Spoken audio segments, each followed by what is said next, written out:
Saudara-saudaraku,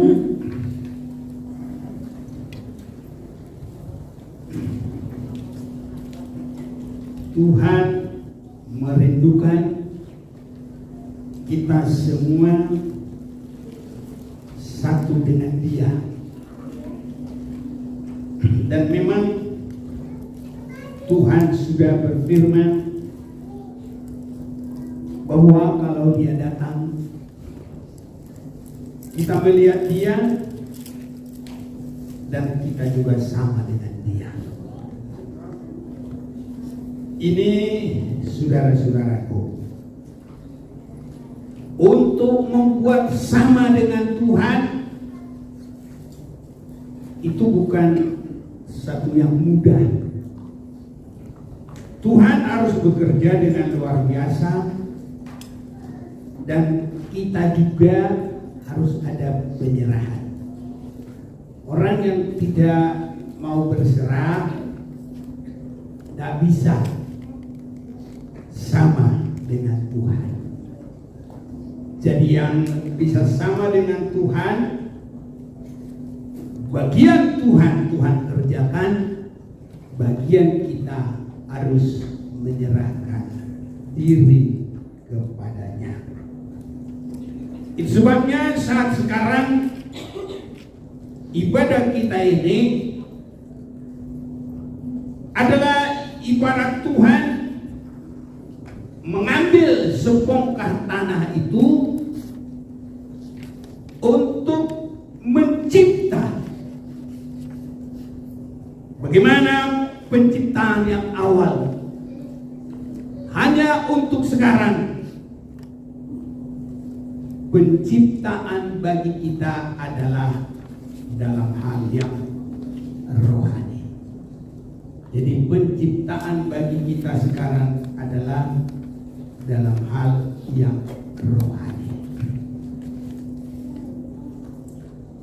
Itu sebabnya saya mau mengajak kita baca firman Tuhan dari Injil Matius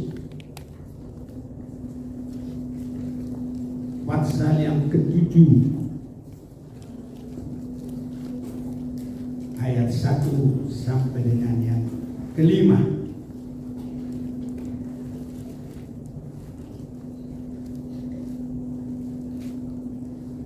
Jangan kamu menghakimi supaya kamu tidak dihakimi.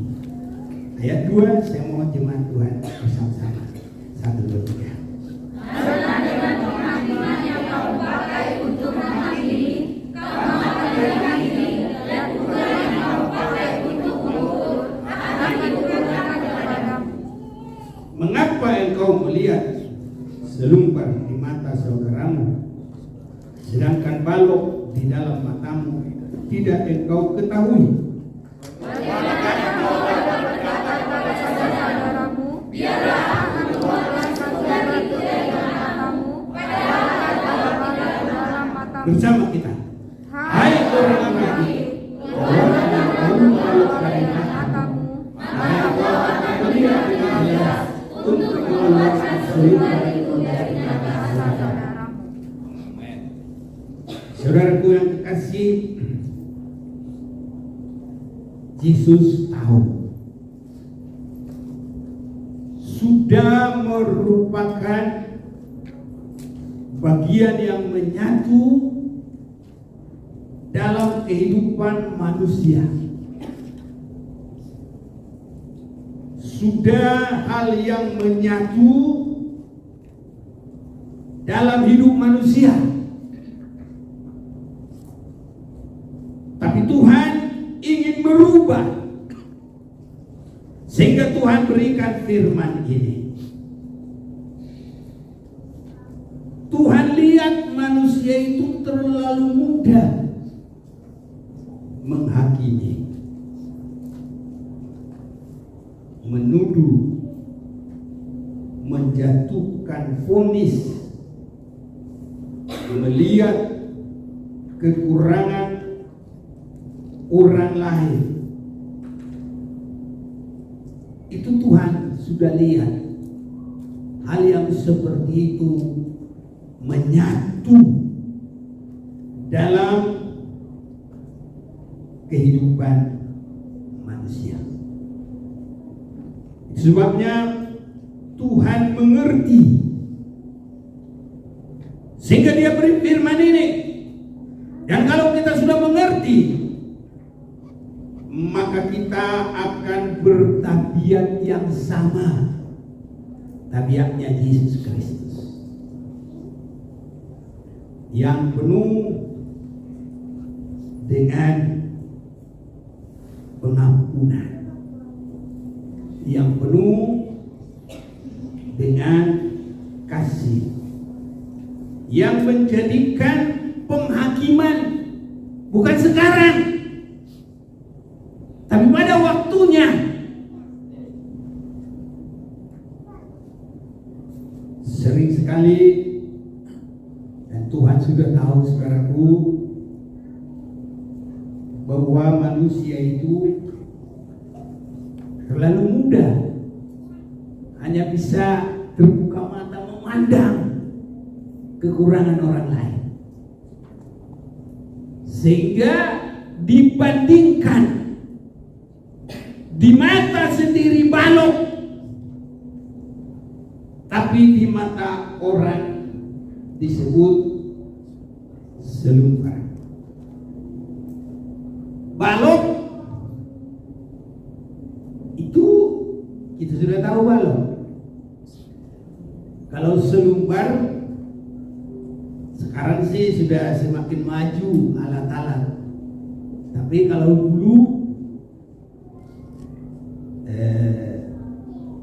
bahasa Batak potong, sekarang serut.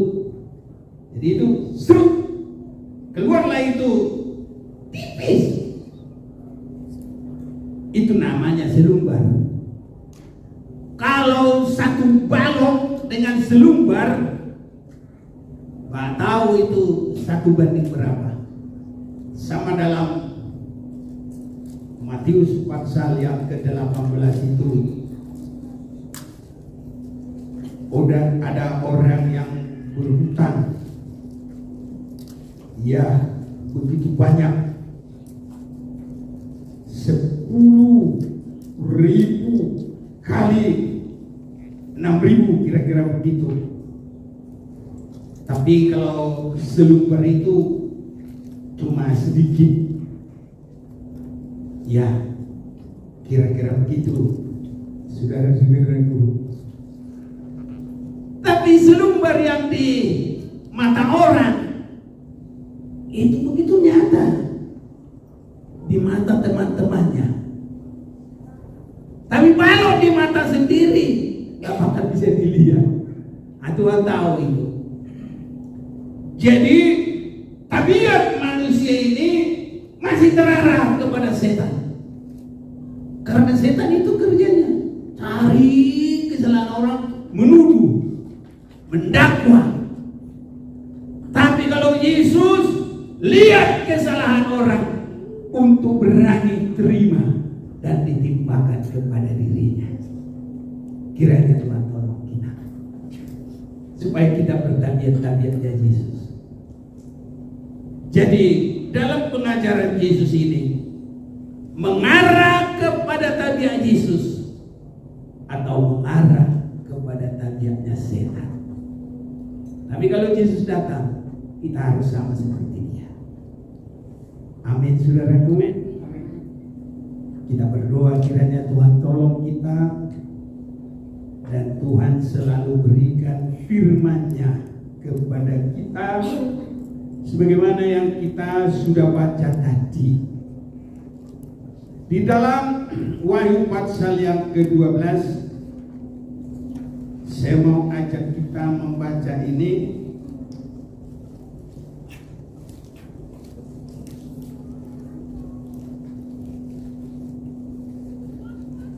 Ayat 7.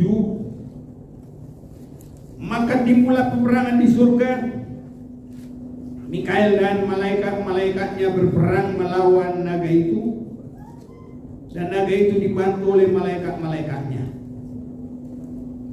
Jadi naga itu adalah menuju kepada iblis yang banyak pengikutnya, disebut malaikat-malaikat.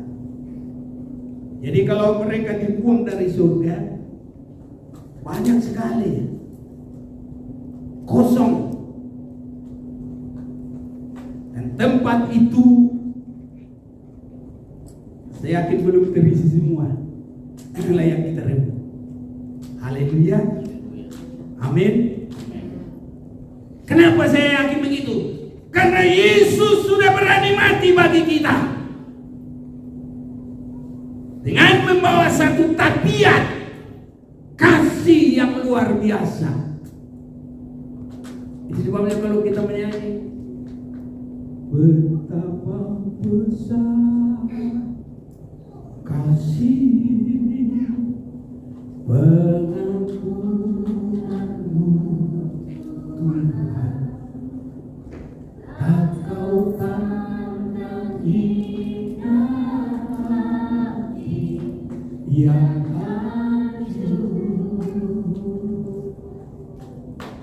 Ku berterima kasih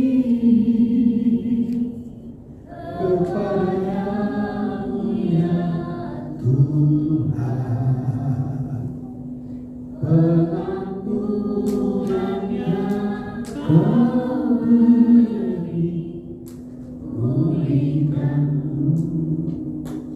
Kalau ini tidak ada, saudaraku, tidak ada kita ini yang selamat.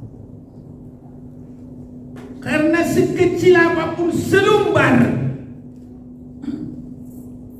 baik di mata kita, baik di mata orang, kita tidak mampu untuk mengambilnya.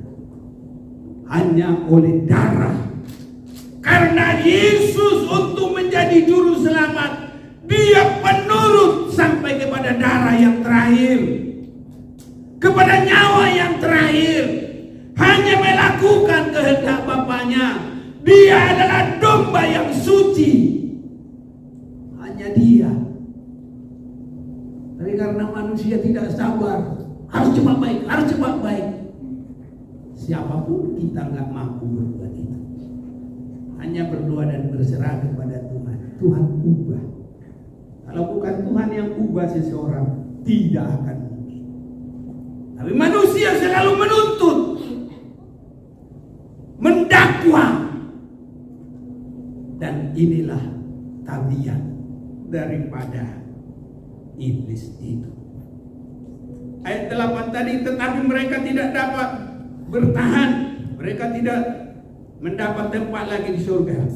Dan naga besar itu, si ular tua yang disebut iblis atau setan, yang menyesatkan seluruh dunia, dilempar ke bawah, dilemparkan ke bumi bersama-sama dengan malaikatnya. 10. Dan aku mendengar suara yang nyaring di surga berkata, sekarang telah tiba keselamatan dan kuasa dan pemerintahan Allah kita dan kekuasaan Dia yang diurapinya, karena telah dilemparkan ke bawah pendakwa saudara-saudara kita. Jadi saudaraku, kalaupun kita melihat kekurangan orang lain, bukan berarti membiarkan. Tapi kita harus mengerti, bukan kita menghakimi, bukan kita mendakwa, bukan kita menuduh, tapi hanya pasrah kepada Yesus, supaya Yesus menolongnya. Haleluya, saudaraku.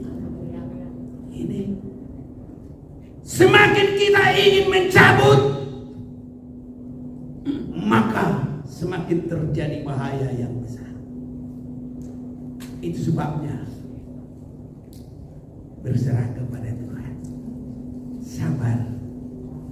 Tapi kalau kita berdoa dengan sungguh-sungguh, yakinlah semua indah pada waktunya. Amin, saudaraku. Indah pada waktunya.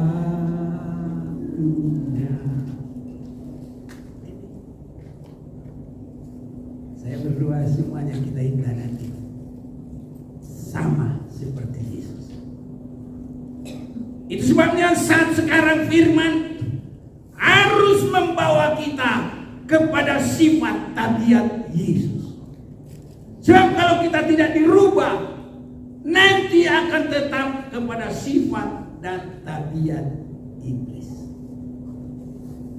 Iblis selalu ingin menghakimi, selalu ingin mendakwa. Ini saudara-saudaraku yang kekasih, betapapun besarnya kekurangan dia nggak peduli. Yang penting kerjaannya. Makanya kalau saya perhatikan saat akhir zaman ini, itu yang bikin kacau semuanya. Negara-negara kacau, saudaraku. Coba kalau ada seperti tabiat Yesus, melihat kekurangan orang lain untuk diterima dalam dirinya. Itu sebabnya memang Yesus cuma satu, nggak ada dua. Haleluya, saudaraku. Dan dia berkata, akulah jalan kebenaran dan hidup. Tidak ada seorang yang sampai kepada Bapa tanpa melalui aku. Kita kalau sudah semakin mengerti, kita sangat bersyukur kepada Bapa di surga. Dan semua kita kalau berjalan di situ, itu berarti kita bertabiat, semakin bertabiat Yesus. Saat sekarang orang beragama terlalu banyak, termasuk agama Kristen. Tapi kalau orang sudah beragama Kristen belum tentu masuk surga. Kalau tidak dilanjutkan apa? Menjadi berjalan di jalan Yesus. Itu sebabnya gereja mula-mula itu tidak disebut Kristen, tapi pengikut jalan Tuhan. Haleluya. Sekarang orang beragama terlalu ramai. Semua agama. Ya. Orang yang beragama termasuk dalam agama Kristen. Pembelian pengurus besok duit sampai 20.000, bisa sampai lempar-lempar kursi. Jadi kalau di DPR biasalah, karena belum rohani. Tapi kalau di tempat agama begitu, saudaraku. Itu sebabnya kita semua harus sampai berjalan di jalan Kisah Rasul pasal 9 ayat yang kedua, dan meminta surat kuasa daripadanya untuk dibawa kepada majelis-majelis Yahudi di Damsyik, supaya jika ia menemukan laki-laki atau perempuan yang mengikuti jalan Tuhan, ia menangkap mereka, membawa mereka ke Yerusalem, dan untuk dipersekusi, kata-kata sekarang. Jadi Paulus waktu itu namanya Saul.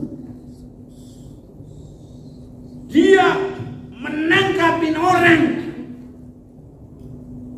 dan dia tidak bilang Kristen, tidak bilang agama, tapi yang mengikuti jalan Tuhan. Baguslah kita kalau udah ada di KTP agama Kristen, tapi lebih dari itu harus sampai bertabiat mengikut jalan Tuhan. Haleluya. Amin, saudaraku. Kalau ini boleh terjadi semua di berkat Tuhan. Benar. Ke surga aja Tuhan bawa, apalagi yang lain-lain. Cari dahulu kerajaan surga dengan kebenarannya. Yang lain pasti ditambahkan. Kalau saudara percaya, terjadilah. Saudara percaya? Sesuai dengan imannya. Jadi mari kita imani dengan sungguh. Haleluya. Cari dahulu kerajaan surga dengan kebenarannya, semua tambahkan kepadamu. Itu sebabnya saudaraku, kita senang kalau mulai dari muda-muda cari Tuhan, lagi bersungguh-sungguh. Apalagi kalau sudah ada tanggung jawab, bisa ikut melayani, lakukan dengan baik. Karena semua apa yang kita lakukan ini tidak hanya untuk di dunia ini, tapi menentukan posisi kita di dalam kekekalan. Dan saat-saat sekarang kita sedang dibentuk sampai kita berkarakter Yesus, dan itu disebut kita sekarang berjalan di jalan Tuhan. Haleluya. Sebab kadang-kadang orang jadi Kristen tapi bukan di jalan Tuhan. Farisi ahli Taurat malah ikut pandangannya pandangan setan. Padahal Farisi giat dalam kerohanian. Ahli Taurat itu waduh luar kepala. Kata-kata sekarang luar kepala, pintar. Tapi apa yang dia lakukan? Hanya memandang selumbar, menghakimi. Itu sebabnya kadang-kadang mereka tangkap orang yang berdosa, dan saat itu mereka tangkap orang yang baru berzina, dibawa kepada Yesus. Ini kami tangkap ini. Jadi dia bukan cuma melihat lagi, lihat, praktek, tangkap, dibawa lagi kepada Yesus. Mungkin waktu dibawa, digiring, saudaraku, dipermalukan. Itulah kerjaan Farisi ahli Taurat, orang yang beragama. Sebabnya saudaraku, kita harus semakin dibentuk oleh firman Tuhan yang berkuasa. Haleluya. Ini apa kata mereka kepada Yesus? Guru, menurut apa yang kami ngerti. Makanya pengertian orang Kristen itu banyak. Itu sebabnya kita tidak boleh terlalu dengan pengertian kita, tapi berdoa kepada Tuhan biar kehendak Tuhan yang jadi.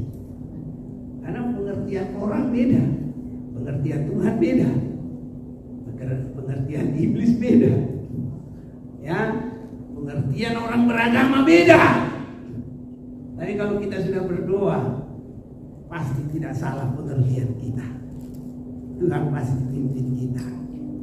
Apa yang kita laksanakan pasti di jalan Tuhan. Apa yang kita laksanakan pasti mengarah kepada yang diberkati oleh Tuhan. Makanya anak-anak Tuhan yang di jalan Tuhan pasti diberkati oleh Tuhan. Sebabnya di dalam Ulangan 28, jikalau engkau sungguh-sungguh mendengarkan suara Tuhan Allahmu dan melakukannya, maka segala berkat ini menjadi bagian. Jadi anak-anak Tuhan itu yang mengasihi Tuhan, yang di jalan Tuhan, berkatnya bukan satu macam. Bermacam-macam berkat Tuhan bagi kita. Amin. Ya, yakinkan kita semua diberkati oleh Tuhan. Ini saudara-saudara. Itu sebabnya jangan menyimpang kepada cara iblis, pandangan iblis, jalan iblis. Harus memandang kepada Yesus dan berjalan mengikut Dia. Sekarang ya kepada firman kebenaran, karena Yesus sudah di surga. Itu sebabnya kita berdoa biar kita menerima firman dalam pertolongan pengurapan Roh Kudus. Sifat manusia menghakimi, dan melihat kekurangan orang lain dan menjatuhkan hukuman. Yesus bilang kepada orang Farisi, oke, boleh. Tapi siapa di antara kamu yang tidak pernah berbuat dosa, silakan jatuhkan hukum. Ini saudara-saudaraku. Tapi akhirnya mulai dari yang paling tua sampai yang muda semua nggak ada. Pergi. Saudaraku, siapa di antara kita yang belum pernah berbuat dosa? Ada enggak? Tidak ada. Semua sudah pernah berbuat dosa. Haleluya. Saya dengan aku banyak kekurangan. Kalau gitu saudaraku, nggak boleh kita menghakimi, nggak boleh lihat kekurangan orang lain. Haleluya. Nggak boleh lagi. Kecuali kalau mulai orang tuanya orang suci, nenek moyangnya orang suci, dia lahir orang suci, dia nggak pernah nyakiti orang tuanya. Anak bayi itu loh nyakitin orang tuanya. Dia tanya, bisa begitu. Kalau wah, mamanya lagi enak-enak gitu. Cuma karena mamanya itu ditutupi dengan kasih ya, anaknya itu nggak begitu. Coba nggak ditutupi dengan kasih. Tapi mau jam 2 pun anaknya bangun. Wah, mamanya bangun juga. Sambil matanya merem-merem. Ditolong apa? Anakku ini gimana? Nah, itu karena ditutupi dengan kasih. Haleluya. Coba kita ini, kalau ada kekurangan, tidak ada lagi kasih, maka itu terjadi. Ya, menuduh, menghakimi, menjatuhkan vonis. Itu sebabnya tabiat Yesus itu luar biasa, saudara. Tadi kita menyadari betapa besar kasih Yesus itu. Dan juga orang-orang tua gak pernah bilang begini, hei, kamu dulu kalau nggak saya susui kamu, berapa liter susu saya kasih ke kamu, mati kamu dulu. Tapi kan gak ada begitu. Mengapa demikian? Karena besarnya kasih. Haleluya. Gak pernah orang tua, hei, kamu dulu saya susui, kalau ku hitung berapa liter kamu habisin. Tidak.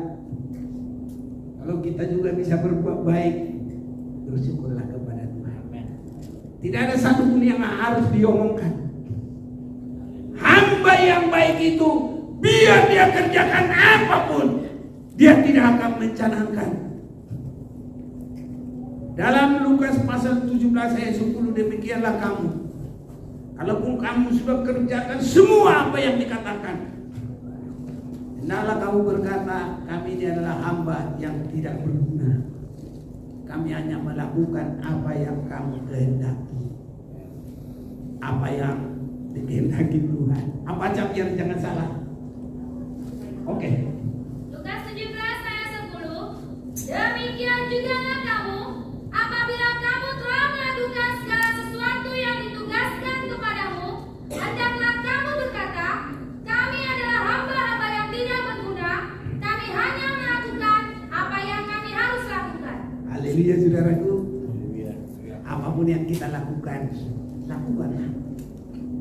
Tapi semua kehidupan Yesus, semua ketaatannya, semua ketekunannya, itulah sebabnya Allah sangat meninggikan dia. Jadi tidak hilang, saudara.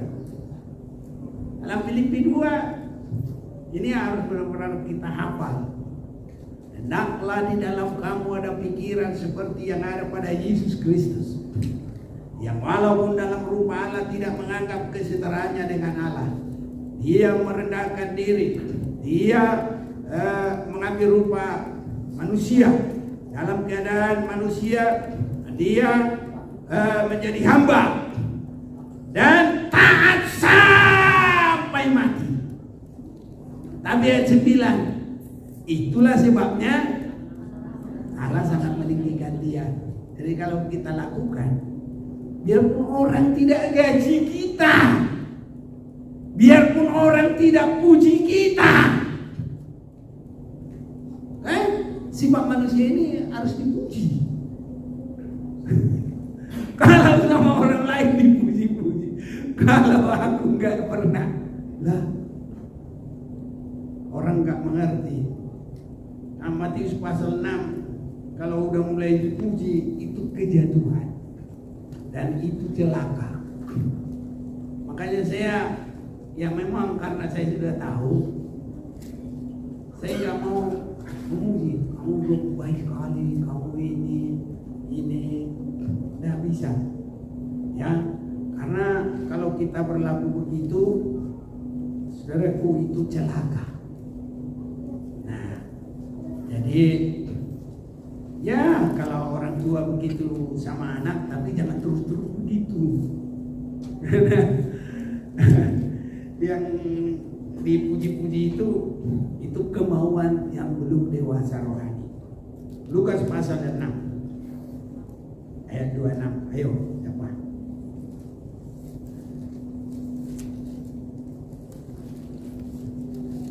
Apa? Celakalah kamu jika semua orang memuji kamu, karena secara demikian juga nenek moyang mereka telah memperlakukan nabi-nabi palsu. Jadi kalau ingin dipuji-puji, nabi palsu. Kalau ibu-ibu harus dipuji-puji, ibu palsu. Kalau anak-anak palsu semua, saudaraku. Tidak boleh. Itu memang, saudaraku, biarlah Tuhan yang puji kita. Haleluya. Haleluya. Tadi Lukas 17, kita harus berkata kita ini apa yang tidak berguna. Kita ini gak usah senang kalau dipuji-puji orang, tapi kalau kita dipuji Tuhan, ya karena itu yang sudah terakhir, udah masuk surga dah, gak bakal jatuh lagi kita. Yang jatuh dari surga hanyalah iblis. Kalau kita, karena kita sudah di jalan Tuhan, kita di grupnya Tuhan, semua tetap di surga. Kalau kita berjalan di jalan Tuhan. Haleluya, saudaraku. Amin. Amin. Kita bersyukur kepada Tuhan. Itu sebabnya, saudara-saudaraku, Yesus tahu itu. Dia berikan firman ini untuk kita menjadi karakter Tuhan. Bila Yesus datang, kita sama dengan Dia. Sampai kepada bentuk tubuhnya nanti sama. Tapi sekarang karakter kita melalui firman Tuhan. Jangan kamu menghakimi supaya kamu tidak dihakimi. Ya, cara manusia begini. Mana begitu? Singers, mana begitu? Sekolah minggu, mana begitu? Pendeta. Nah ini kan kita sudah membuat menurut cara kita harus begini. Kan hakim itu menentukan vonis, menentukan hukuman. Makanya kita tidak menghakimi supaya nanti tidak menghukum seperti orang Farisi tadi. Yesus berkata, oke, silakan. Tapi siapa yang tidak pernah berbuat dosa, silakan. Tapi kita semua tadi mengaku sudah pernah berbuat dosa. Jadi kita ini harus yang baik-baik saja lah. Menyerahlah untuk mau masuk dalam karakter Yesus Kristus. Haleluya. Haleluya. Saya lihat YouTube-nya orang Kristen itu, bukan saya benci, tapi saya gak suka. Malah saya mau bikin YouTube khusus seperti itu. Nanti kita bikin, kalau kamu dicaci berkatilah, kalau kamu dianiaya berkatilah. Saya mau bikin begitu. Bagaimana jalan di jalan Yesus menghadapi semua kejahatan. Jangan marah karena orang jahat, jangan balas. Nah sekarang, waduh, perang. Mas, apa itu? Itulah ya, di apa namanya itu? Ya semuanya lah itu sekarang itu. Ini saudara-saudaraku. Jadi kalau di dalam Tuhan, apapun itu. Jadi di jalannya Yesus itu, mata Yesus itu melihat kekurangan itu, tapi membiarkan kekurangan itu masuk dalam dirinya. Dan dia berkata, firman Tuhan 1 Petrus pasal 2 ayat 24, ditanggungnya segala dosa kita di kayu salib itu. Haleluya. Bapak yang melihat anaknya itu datang, belum sampai anaknya, dia datang, dia peluk. Tidak ada yang diminta bikin pesta, bikin semuanya. Tapi sekarang kerusakan dunia ini sifat lihat orang lain marah-marah. Oh, kalau kamu sudah begitu bisa cerai. Itu tabiat sekarang begitu, saudaraku. Ya, itulah yang sedang terjadi. Sama juga dalam pengadilan kita. Cari bukti kesalahan, cari saksi. Nah, sudah itu dihukum. Ya orang jadi nggak mau mengaku, saudaraku. Karena kalau mengaku dihukum. Tapi kalau Yesus, kalau kita mengaku dosa kita, Allah itu setia dan adil, sehingga menyucikan kita dari segala dosa kita. Amin, saudaraku. Nah, jadi kalau kita sudah bertabiat begitu, nanti banyak orang datang kepada kita. Tapi kalau kita masih membalas, tidak senang, marah, rusak hati kita, rusak perasaan kita, hilang sukacita. Ya orang merasakan, tidak bisa, saudaraku. Ya, itu sebabnya, saudaraku, kepada Yesus nanti semua mengaku. Bukan hanya karena dia Tuhan, mengaku keadaan dirinya, mengaku keadaannya, dan mengaku bahwa Tuhan itu Maha Pengampun. Hanya kalau terlambat, dia gak dapat apa-apa. Makanya hidup ini adalah kesempatan untuk benar di hadapan Tuhan, untuk melayani Tuhan, untuk melakukan yang terbaik, saudaraku. Karena biarpun sakit melakukan itu, tapi itulah sebabnya Allah sangat meninggikan kita. Lakukanlah yang melayani yang baik. Ya, kalau kita bisa berbuat baik kepada seseorang, itu baik. Makanya saya juga punya pendirian di dalam Mazmur 92. Tolong baca itu 3 ayat yang terakhir. Mazmur 92 ayat 13 sampai 15. Orang benar akan bertunas seperti pohon korma, akan tumbuh subur seperti pohon aras di Libanon. Mereka yang ditanam di bait Tuhan akan bertunas di pelataran Allah kita. Pada masa tua pun mereka masih berbuah, menjadi gemuk dan segar, untuk memberitakan bahwa Tuhan itu benar, bahwa Dia gunung batuku dan tidak ada kecurangan padanya. Ya, ini ada kecurangan. Makanya sifat tabiat Yesus itu harus kita pandangkan itu. Saya rindu, saudaraku, kalau masih ada kekuatan, harus tetap bisa jadi berkat.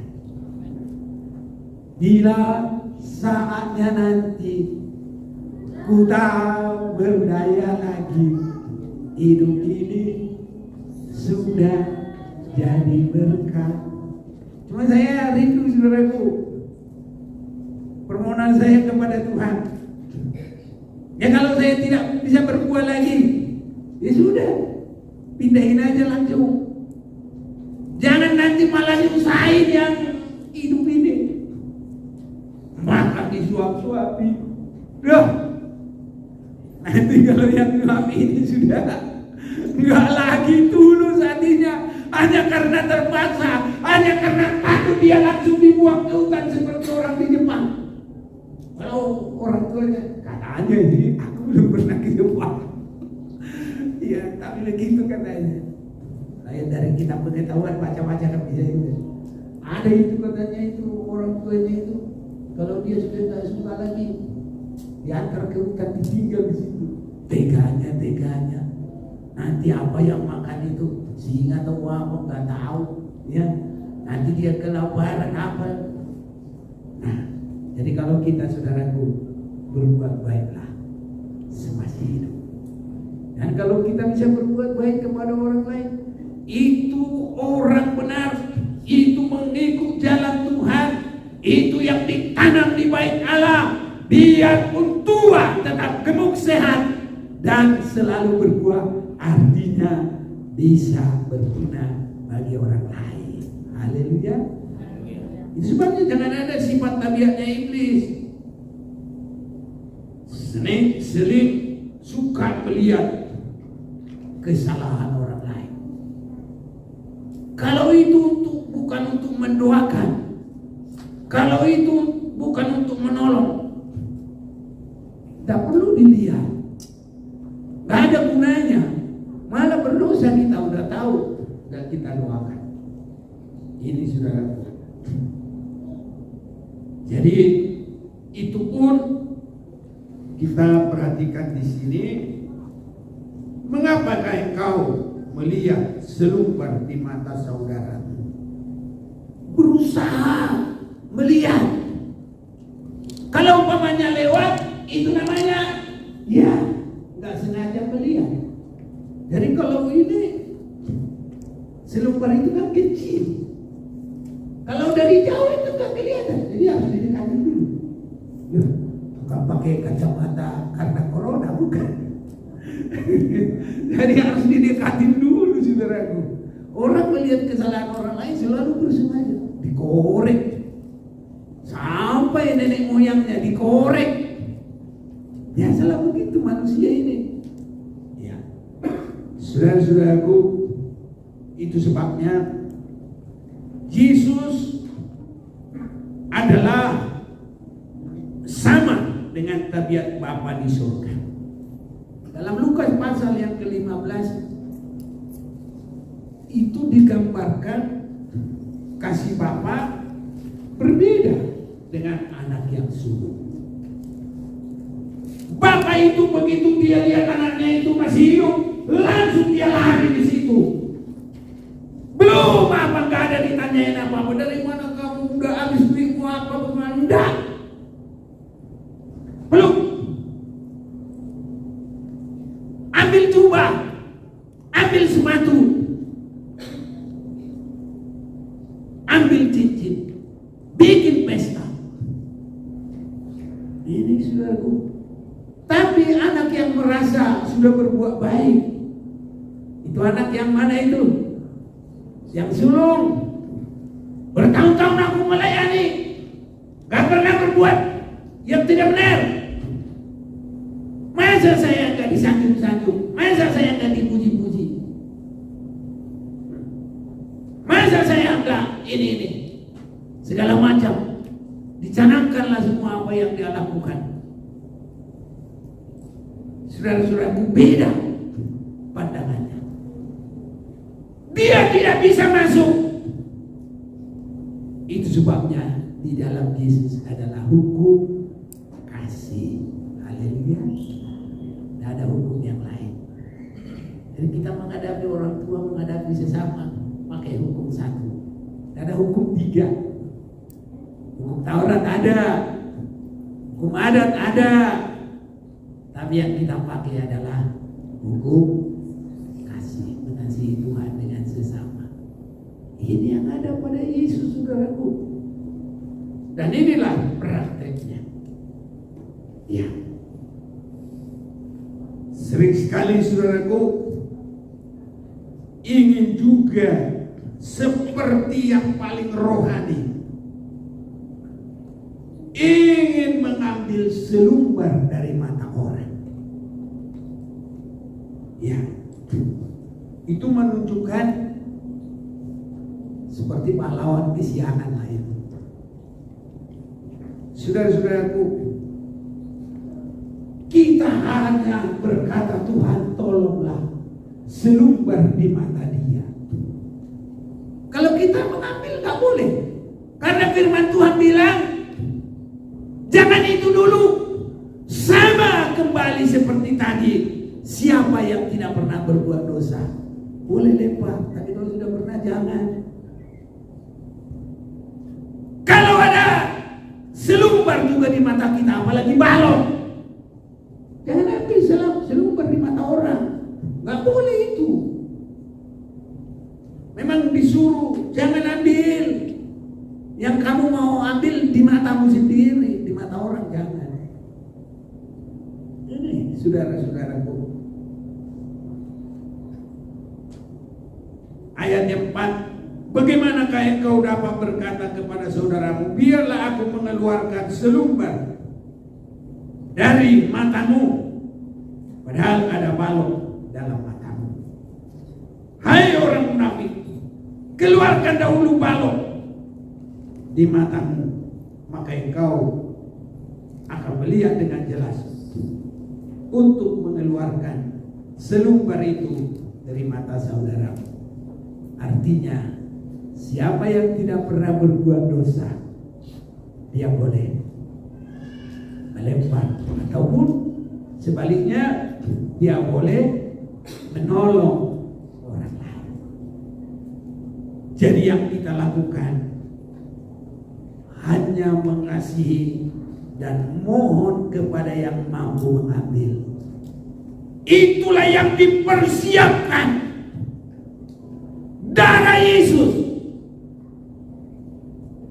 Dalam Kolose 1 mulai ayat 20. Tolong berbacanya. Kolose 1 ayat 20. Dan oleh dialah ia memperdamaikan segala sesuatu dengan dirinya, baik yang ada di bumi maupun yang ada di surga, sesudah ia mengadakan perdamaian oleh darah salib Kristus. Juga kamu yang dahulu hidup jauh dari Allah dan yang memusuhinya dalam hati dan pikiran, seperti yang nyata dari perbuatanmu yang jahat, sekarang diperdamaikannya di dalam tubuh jasmani Kristus oleh kematiannya, untuk menempatkan kamu kudus dan tak bercela dan tak bercacat di hadapannya. Sebab itu kamu harus bertekun dalam iman, tetap teguh dan tidak bergoncang, dan jangan mau digeser dari pengharapan Injil yang telah kamu dengar dan yang telah dikabarkan di seluruh alam di bawah langit, dan yang aku ini, Paulus, telah menjadi pelayannya. Ya. Jadi hanya Yesus yang sudah dipersiapkan untuk perdamaian dan pengampunan, untuk memindahkan dosa kita itu, bahkan memindahkannya jauh, sejauh timur, terus sampai ke barat. Dia melemparkan dosaku, bukan kita, saudaraku. Seringkali kita mau melemparkan, dia berantem, ribut.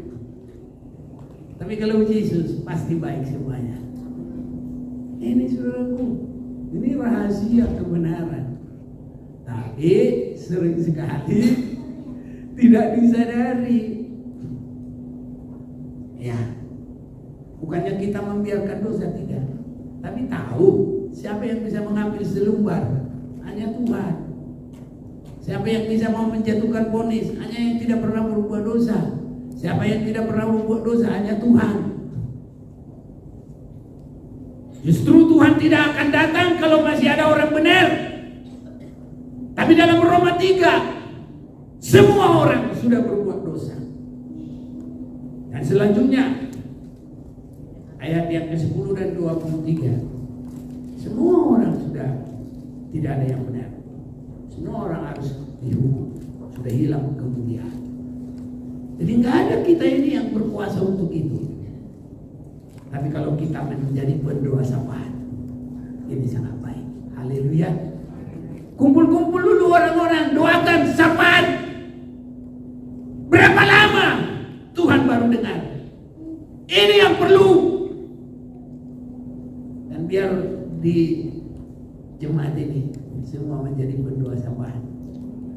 Terserah mau siapa, kumpullah 10 orang, pergumulan terus. Mari kita lakukan itu. Amin saudaraku. Yesus yang mengambil selumbar itu biar tertolong nanti orang lain. Ini saudaraku. Kalau sekarang kita ini penuh dengan kasih begitu, bukannya kita rugi, bukannya melonjak. Nanti kalau saya begitu nggak kalah, melonjak nanti. Bukan begitu. Ada Tuhan di antara kita. Ada kebenaran Tuhan yang mengadili saudara. Dia yang lebih tahu semua. Dan dia yang mengatur semua indah pada waktunya. Saudara percaya? Haleluya. Berani menyerahkan kepada Tuhan. Kehendak Tuhan pasti yang terbaik. Ya. Itu sebabnya saudaraku, jangan engkau menghakimi supaya kamu tidak dihakimi. Karena dengan penghakiman yang kamu pakai untuk menghakimi, kamu akan dihakimi. Dan ukuran yang kamu pakai untuk mengukur akan diukur kepadamu. Jadi penghakiman dengan ukuran kita itu. Ini enggak benar, ini begini, ini begini. Itu dari penghakiman kita begitu. Baru kita jatuhkan nanti.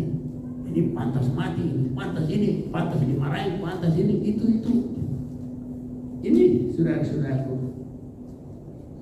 Bagaimana engkau dapat berkata kepada saudaramu, biarlah aku mengeluarkan selumbar itu dari matamu. Gak ada hak kita untuk itu saudaraku. Padahal ada balok di dalam matamu. Sebabnya waktu Yesus berkata kepada orang Farisi dan ahli Taurat, nanti kalau mau baca itu dia Yohanes pasal 8 ayat 1, gak usah sempat lagi sekarang. Ini siapa yang tidak pernah berbuat dosa, saudara, lempar boleh. Tapi semua sudah merasa berbuat dosa, akhirnya kembali kepada Tuhan. Ini yang baik. Kembali kepada cara Tuhan. Seringkali berantem dulu baru kembali kepada cara Tuhan. Sudah hancur lebur dulu. Maksudnya harus begitu saudaraku. Makanya Tuhan mendahului. Jangan kamu menghakimi supaya kamu tidak dihakimi. Jangan memandang kekurangan orang lain. Jangan memvonis hukuman.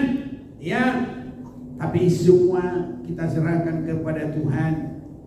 Dan kita semakin masuk dalam peningkatan rohani, dalam kedewasaan rohani. Yesus di dalam kasih-Nya menerima semua. Itu cara dia menjadi pohon keselamatan. Haleluya. Kalau enggak gitu kan terjadi keselamatan. Kan terjadi selumbar tetap di situ. Hukuman tetap di situ. Tapi karena Yesus taat terus dan dalam ketaatannya sampai kepada mati, itu yang menjadikan dia juru selamat, pohon keselamatan. Sebabnya tidak ada di Kisah Rasul 4 ayat 12 di bawah kolong langit ini tidak ada nama lain yang di dalamnya kita selamat kecuali hanya di dalam Tuhan Yesus Kristus. Kita mau berserah kepada Tuhan. Saya undang kita berdiri bersama-sama.